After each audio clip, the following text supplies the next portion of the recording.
Umabot po sa higit 4 na kababaihan po sa Dagupan City ang nakinabang sa isinagawang health activity bilang bahagi ng paggunita sa National Women's Month kahapon Marso 3 ng taong kasalukuyan. Nakapagtala ang City Health Office ng kabuang 862 na serbisyong medikal na naibigay sa 425 na mga kababaihang dumalo sa nasabing aktibidad. Kabilang sa mga serbisyong ipinagkaloob ang nasa 147 na prenatal consultation para sa mga buntis sa 57 ultrasound procedures.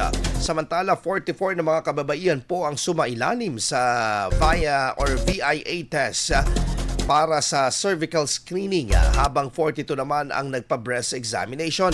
Bukod dito, 147 na individual ang nakinabang sa libreng gamot mula sa pharmacy services.